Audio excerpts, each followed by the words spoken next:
just visually inspect. Go down in the basement if you got a finished basement. Make sure your carpet's not wet.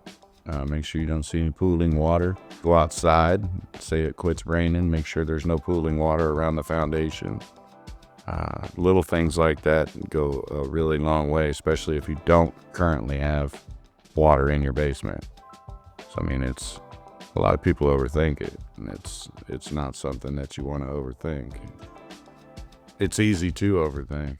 Anytime the pool of water on the outside is too close to the house, you have to think like water acts, and water looks for the lowest spot with the least path of resistance. And for say once it quits raining and you have a puddle of water next to your house, gravity takes over. So you have to throw gravity into that equation, and you end up where that pool of water has to go somewhere. And if you don't give that water somewhere to go, gravity will force it down, and gravity will force it to the least path of resistance with the lowest spot, which is your basement carpet. It's 2 + 2 = 4.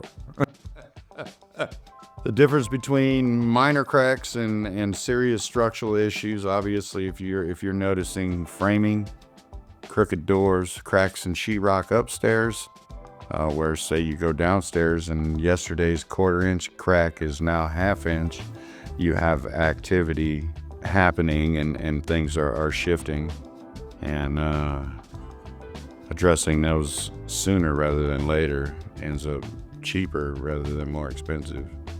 Settlement cracks typically are vertical, let's say small at the bottom, large at the top, which would indicate settlement.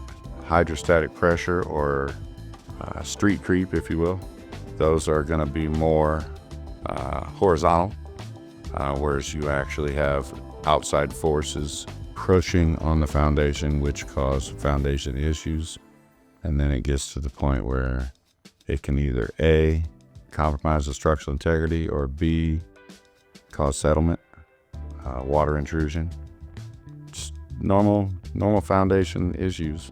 I mean, if somebody's lived in their house for 40 years, I hear it all the time. Oh, well, that crack's been there for 50 years. Well, that's a problem. But you're limited on what you can do, because 9 out of 10 times, that crack that's been there for 50 years has been altered, either and or something upstairs above that crack has been altered to accept that crack.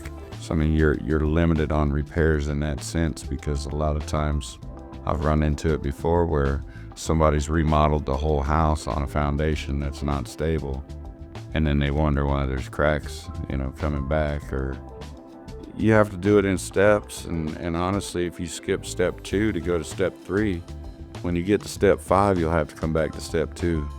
I mean, it really depends on how many times you want to fix it. I mean, if you want a Band-Aid, we can do a Band-Aid. I wouldn't recommend a Band-Aid.